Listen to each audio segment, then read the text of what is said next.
The United States has an incredible opportunity.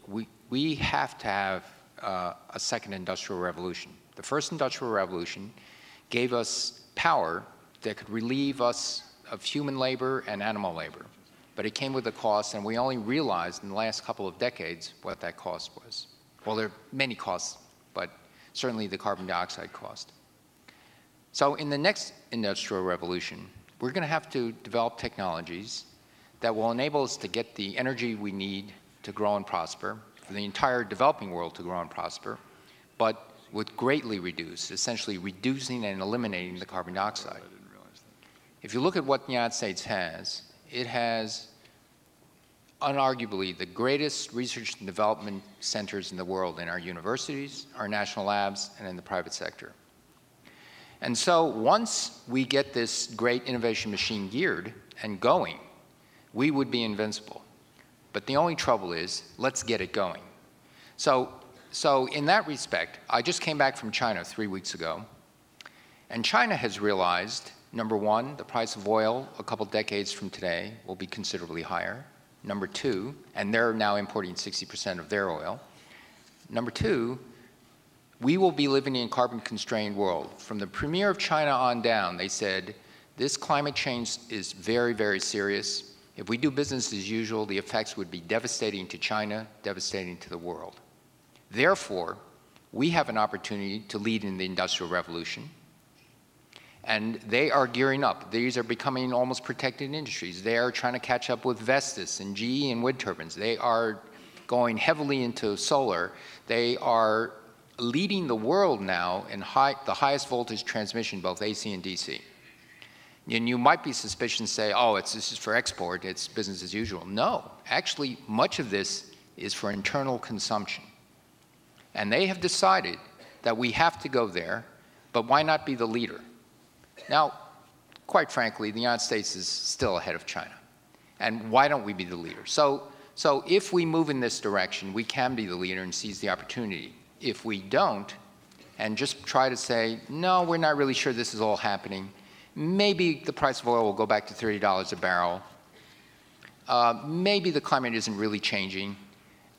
This is just wishful thinking, and it's just throwing away this great opportunity. So, in terms of renewables, whether it be wind, solar, geothermal, enhanced geothermal, many, many opportunities. We can really take the leadership role in this. It's a remarkable thing, but you have to send first a long-term signal to the people in the United States, to industry, that says, yes, we're going to have a cap on our carbon and we're going to ratchet it down. Yes, we're going to promote all of those, if you don't mind my venturing a little bit into efficiency, because that is going to be the lowest hanging fruit for the next couple of decades. As we build up the renewables, as we have to build up a modern transmission distribution system, the United States has incredible resources in wind, solar, and agricultural resources.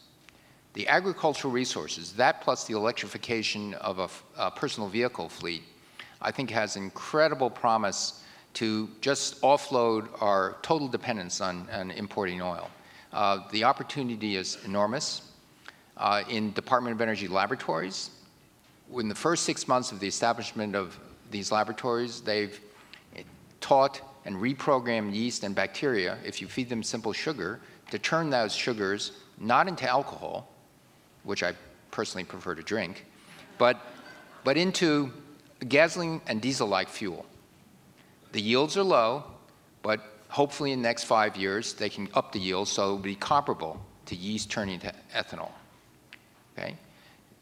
I would be personally very disappointed if 10 years from now, this hasn't approached real scale. It'll take 5 years to get it going, pilot it, see if it works, and maybe T. Boone Pickens' gas will make the transition. But I think using agricultural waste and crops grown specifically for energy, there will be no competition between food and fuel. The United States, since 1982, we put 75 million acres out of production. 36 million acres went into a conservation preserve, but the rest were essentially saying farmers, look, we're producing too much. That's a lot of acreage.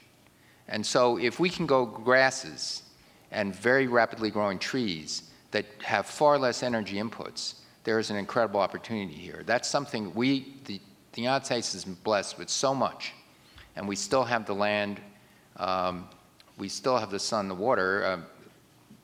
With climate change, as business as usual, much of our agricultural machinery is at risk. So here's a golden opportunity. The cost of inaction is horrendous, both for our economic prosperity and what climate change can do. But so there are two choices. You know, we grow prosperous, we do the right thing, our children and grandchildren will like us, or we can pretend things aren't happening and wish that we were back in 1950. So it's an incredible opportunity.